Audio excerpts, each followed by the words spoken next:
think I'm all better. I'm feeling pretty good. Pretty.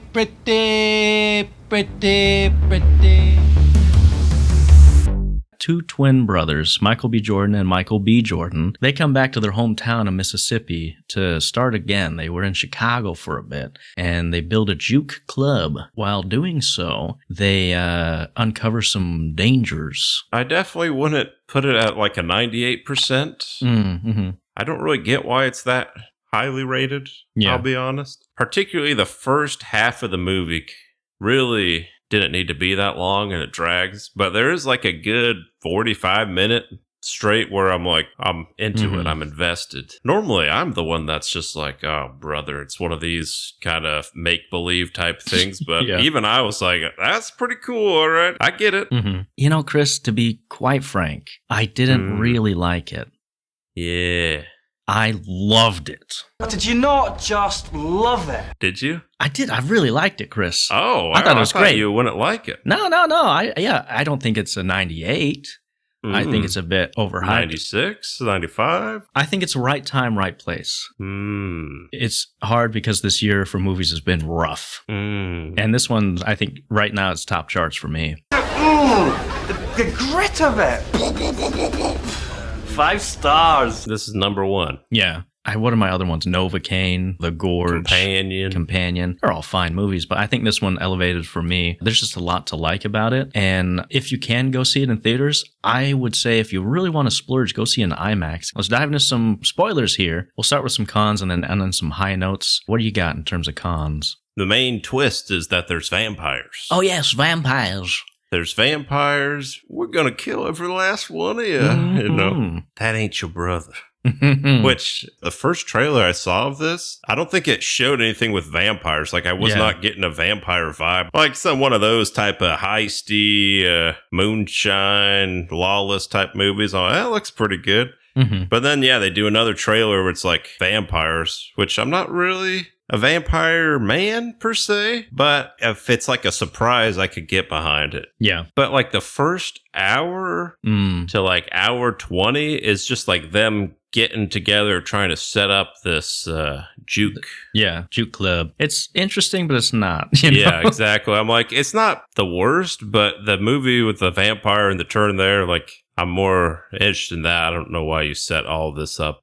I think it would have been better as a 3 or 4 part miniseries because the pacing is kind of like that. The first act is set up, the second act is like, okay, and then it does drag a little bit. Lots of setups. And I think, it would have been better as an HBO. It probably wouldn't have been as successful, but I think there's also, if they do it in that format, room for another season. There's some quite heavy plot armor that I didn't appreciate, to be honest. There's like 30 vampires, and they finally break into the barn. They somehow don't just murder everyone immediately. They're fighting against like 12 people, one of which is an old frail man. You got a little Asian lady, and they hold their own against these vampires. One of them can fly. You know, it's like... Yeah, there's like 8 total people in there. But when they fly in, it's like immediately they kill like 3 or 4, but then it's like, oh, old guy's still fighting here. Yeah. Asian ladies outside here, guitar guys here. I'm like, who are these just random people dying? Like, did they forget, or were they just hiding in the corner the whole time? Must be, yeah. And then, like, it ends kind of, it's pretty anticlimactic. He's just like, oh, the sun comes up and they all die. Well, because in the trailer I've seen so many times, you see Michael B. Jordan mowing something down. With and that I was Tommy. Like, I was like, gun. Does he infuse garlic with the bullets or something? You know? Yeah. Turns out he just blast a bunch of KKK members. Which is just as good, right? He killed them. Yeah. I got one other con. If you go into this not knowing that they're vampires, they dropped the ball because there's a scene where you see the vampire first and he's getting chased out by Indians. So it kind of already establishes that the vampires are in the world before Preacher Boy started playing and conjuring up, you know? If you didn't introduce them that way and then they started coming, you get that they're evil spirits, you know, they came from music or whatever. So I think if they cut that scene out, it would have been... And it would have been better. It would have been better. Because if you've seen the trailer, you know something's coming. And if you haven't seen it, then you would really be like, oh, whoa, what is that, Mm-hmm. I was a little disappointed because it's assumed that the Native Americans had such a banger of a party that they conjured up these spirits, and we didn't get to see it, Yeah, that's true. What they should have done, instead of music bringing the vampires, they needed to play a nice game of baseball during a thunderstorm. There you go. That would have been what great. They needed. Mm-hmm. They hit the ball so hard it opened the dimension where the vampire comes in here. Yeah. It sounds like we're complaining about this movie. I don't think we are. Just some... These are minor, just nitpicking. Probably more on me. But when Michael B. Jordan, he shows up and he goes in and there's this woman and she's selling jam or something to the kids and he's all talking to her. And like the whole time I'm like I thought it was his mom. Who's just like, he's just like chatting with his mom. And then something happens where she just like starts touching him and then they just kind of go into this sex scene here. And I'm just like, I know it's the South, but like, what's going on here? Like, I was like, man. I'm starting to think that's not his mother here. At what point did you think it wasn't his mother?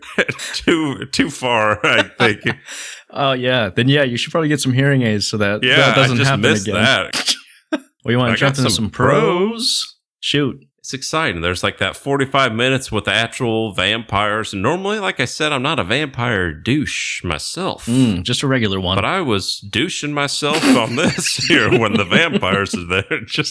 It was fun. I thought that was tense. Yeah. It's established that these evil spirits are lured by powerful music. Vampires, they want to dance too, right? They just want to be invited to the party. That one scene where Preacher Boy's playing and he's playing his blues so hard, so good that you see it like bridges cultures and generations of music in a really cool way.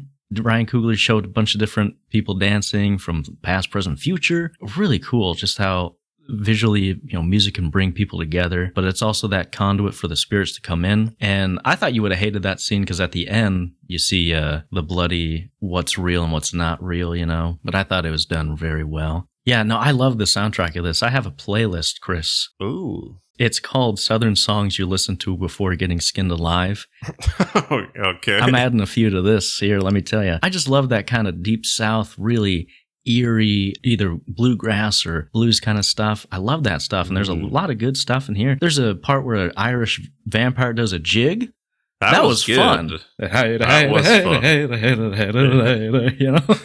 That was awesome. Yeah, a lot of good stuff there musically that I look forward to listening to again. And also I had in my notes, I really appreciated that people weren't stupid in this movie.